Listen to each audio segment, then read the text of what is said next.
সমুদ্রে অবস্থিত। আর আমরা এখানে আগামী 7টা দিন কাটাতে চলেছি। আর আমাদের বোটটাই মাত্র চলে গেল, ওটা করেই আমরা ফিরে যাব আমরা এসব কেন করছি?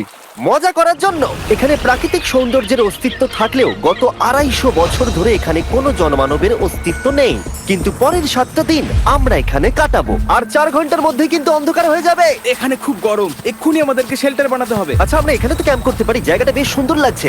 তাহলে আমরা এখন এখানে জিনিসগুলো রেখে কাঠ আনতে যাচ্ছি, আর তোমরা দুজন। আমরা ক্যাম্প বানাচ্ছি। হ্যাঁ, ঠিক আছে, তাই করো। চলো শ্যান, চলো চ্যান্ডেলার। কি করে ক্যাম্প বানায়? আমি জানি না। আর তাই আমরা তাড়াতাড়ি কাজ শুরু করে দিলাম, কিন্তু আমাদের সাবধান থাকতে হচ্ছিল, কারণ তোমার উপরে পৃথিবীর সব থেকে বিপজ্জনক গাছ রয়েছে, যেটা কাটলে খুবই বিষাক্ত আঠা বের হয়, যা তোমাকে প্রাণে মেরে দিতে পারে। তাহলে আমরা এখানে কেন দাঁড়িয়ে আছি? আর ওদিকে নোলান আর ম্যাক আগুন জ্বালানোর জায়গা তৈরি করছিল।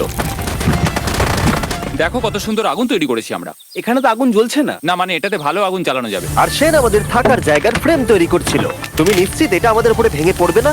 সেন যখন বলেছে তখন ভরসা করা যেতেই পারে। সেরকম কিছু না। আর যখন আমরা এই সমস্ত কাজ করছিলাম, তখন আমরা বেশ কিছু বন্য প্রাণীরও দেখা পেলাম। ভাই, একবার এই মুরগিগুলোকে দেখো।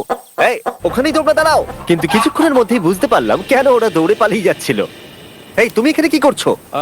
আরে এটা কি? হ্যাঁ, ও এটা একটা ছুরি। তুমি কি এই মুরগিগুলোকে মারার প্ল্যান করছো? হ্যাঁ, আমার একটা মুরগি চাই। আমরা মুরগি মারতে পারি না। জিমি, এখানে আসার আগে তুমি ডিনারটা কি করেছিলে? বলবো না। প্রথম দিনের বাকিটা ক্যাম্প তৈরি করতে কেটে গেল, যেটা ছিল বেশ সহজ। এখন তোমাদেরকে ক্যাম্প দেখাবো। এখানে আগুন জ্বলবে আর এখানে খাবার তৈরি হবে। এদিকে এসো।